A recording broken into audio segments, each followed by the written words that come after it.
Hi students, simple harmonic motionல அடுத்த கணக்கு L நீளமும் W எடையும் கொண்ட ஒரு சீரான தண்டு R ஆரம் கொண்ட அரைவட்ட உருளையின் மீது சமநிலையில் உள்ளது. தண்டினை அதன் மையத்தை பொறுத்து லேசாக அலைவுறச் செய்தால் அதன் அலைவு நேரம். ஸோ இது ப்ராப்ளம். இதில் இதை டிரான்ஸ்லேட் பண்ணுற பாருங்க.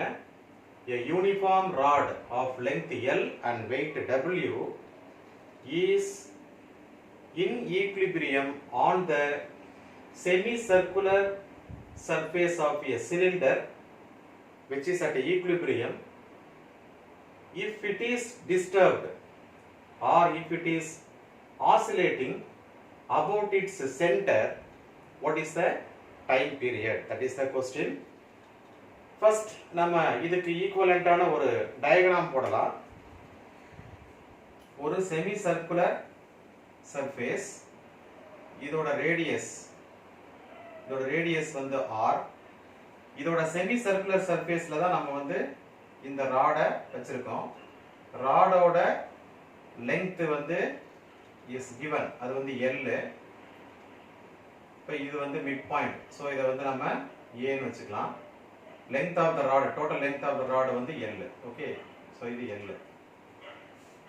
இப்போ இந்த ராடு ஈக்குலிபிரியம்ல இருக்கு. இப்போ இந்த ராடை நம்ம என்ன பண்றோம், ஜஸ்ட் லைட்டா டேப் பண்ணீங்கன்னா it will oscillate about its mean point.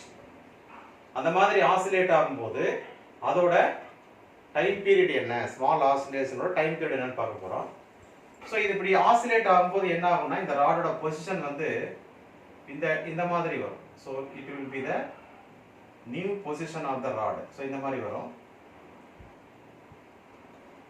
So அப்போ ராடு என்ன ஆகுதுன்னா இஸ் கெட்டிங் ஆங்குலர் டிஸ்பிளேஸ்மெண்ட். அதாவது என்ன ஆகுதுன்னா, ஸோ இதுக்கும் இடையில ஒரு தீட்டாங்கிற ஆங்குலர் டிஸ்பிளேஸ்மெண்ட் வருது. ஸோ அப்ப இங்க இந்த ராடோட இந்த சென்டரோட டிஸ்பிளேஸ்மெண்ட் பாத்தீங்கன்னா ஒரு A' பொசிஷனுக்கு வந்திருக்கும். It also theta. அப்ப என்ன ஆயிருக்குன்னா ராடு ஒரு தீட்டாங்கிற ஒரு ஆங்குலர் டிஸ்பிளேஸ்மெண்ட்டுக்கு வருது. ஸோ ரீஸ்டோரிங் ஃபோர்ஸ்னால is oscillating about it centre. அப்ப இதோட டைம் பீரியட்னு பார்க்கலாம். இப்போ முதல்ல இந்த டிஸ்பிளேஸ்மெண்ட், இந்த இடப்பெயர்ச்சி எப்படி இருக்குன்னா A' இதோட வேல்யூ நம்ம எப்படி கண்டுபிடிக்கிறோம்னா இட் இஸ் r தீட்டா அப்படின்னு நம்ம சொல்றோம். sin தீட்டா கண்டுபிடிச்சீங்கன்னா உங்களுக்கு அந்த ஆன்சர் கிடைச்சிரும். ஃபார் ஸ்மால் டிஸ்பிளேஸ்மெண்ட் தீட்டா ஸ்மாலா இருக்கிறதுனால sin தீட்டா தீட்டா எடுத்துக்கும் போது A' ஓட வேல்யூ r தீட்டா அப்படிங்கிறது டிஸ்பிளேஸ்மெண்ட். ஓகே, இப்போ டார்க் இட் இஸ் ரொட்டேட்டிங் இல்லையா, இட் இஸ் ஆசிலேட்டிங்னா ரொட்டேட்டிங் அபவுட் எ பாயிண்ட். அப்போ அதோட ரிஸ்டோரிங் டார்க் பாத்தீங்கன்னா minus force into the displacement. So this is the restoring torque. இப்போ மைனஸ் இங்க எஃப்ங்கிறது நமக்கு தெரியும் mg into force into perpendicular distance. Perpendicular distance, so இங்க f into x, இத நம்ம x ன்னு வச்சுக்கலாம். இந்த x தான் r theta. so mg into r theta அப்படிங்கறதா என்னதுன்னா அந்த ரீஸ்டோரிங் டார்க், ரைட்டா? so force, restoring force into restoring force mg and perpendicular distance is x. so mg into r theta அதுதான் restoring torque. நமக்கு டார்க்கை பொறுத்த வரைக்கும் தெரியும் டார்க்கோட வேல்யூ I alpha. ஆல்பாங்கிறது angular acceleration.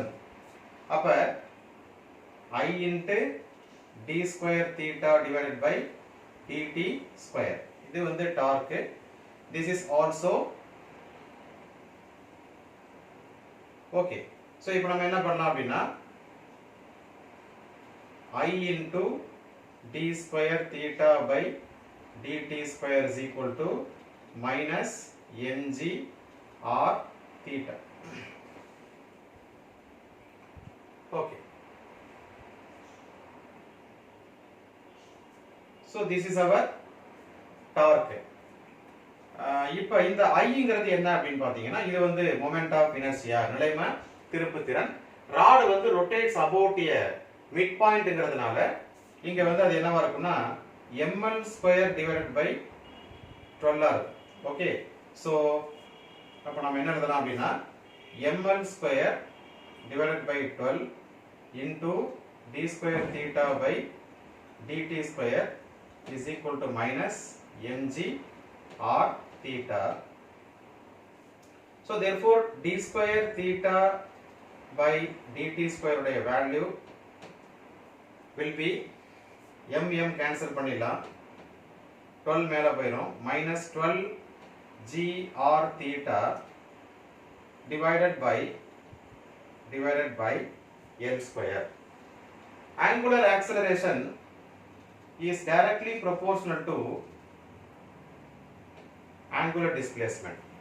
எப்படி linear acceleration வந்து directly proportional linear displacement சொல்றோம் இல்லையா, அதே மாதிரி அப்ப alpha is equal to minus omega square theta which is nothing but d square theta by dt square. So ரெண்டை ஈக்குவேட் பண்ணீங்கன்னா minus omega square theta is equal to minus 12 gr theta divided by L square. So minus minus cancel, theta cancel.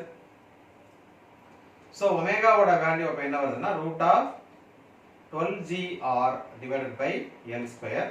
ஒமேகாங்கிறது 2 pi by t. So 2 pi by t is root of 12gr divided by L square. Therefore t is equal to 2 pi into root of L square divided by 12gr. இப்போ நம்ம L square வெளியே எடுத்தோம்னா எல்லா வெளியில வரும். So t is equal to அப்ப என்ன வரும்னா 2 pi into L into root of 1 divided by, அதே மாதிரி இது வந்து 3 into 4, 4 வெளியே எடுத்தோம்னா 2. So 2 pi L divided by 2 into 3 இருக்கும். So 3gr. So என்ன ஆகும்னா 2 2 cancel ஆயிரும். So pi L into root of 1 divided by 3gr. So this is the time period of the oscillation made by the rod. So இதுதான் வந்து அந்த உருளையினுடைய அரைவட்ட பரப்பின் மீது வைக்கப்பட்ட அந்த தண்டு அதன் மையத்தை பற்றி சிறிய அலைவுகளை ஏற்படுத்தும் பொழுது அந்த அலைவு காலம் pi L into root of 1 divided by 3gr. So very small hint தான் இங்க, ரொம்ப அந்த ஹிண்ட்டை மட்டும் நீங்க ஃபாலோ பண்ணீங்கன்னா போதும். ஃபர்ஸ்ட் வந்து என்னதுன்னா it rotates about an axis. அது வந்து அப்ப டார்க் நம்ம கண்டுபிடிக்கணும். ஃபர்ஸ்ட் டார்க் வந்து force into perpendicular distance. Restoring force வந்து என்னவா இருக்க போகுது அப்படின்னா அது வந்து mg ஆ இருக்க போகுது.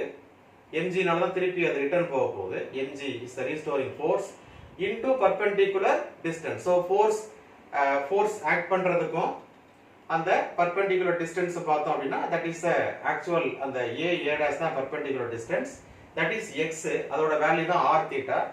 So நம்ம வந்து டார்க் வொர்க் அவுட் பண்ணிட்டோம் அப்படின்னா மொமெண்ட் ஆஃப் இனர்ஷியா வந்து இந்த ராடுக்கு வந்து about a mid point பார்க்கும்போது ml square by 12. Another important concept for SHM வந்து angular acceleration வந்து directly proportional to theta. கோண முடுக்கம் வந்து கோண இடப்பெயர்ச்சிக்கு நேர் விகிதத்தில் இருக்கும். அப்ப ஆல்பா வந்து minus omega square theta.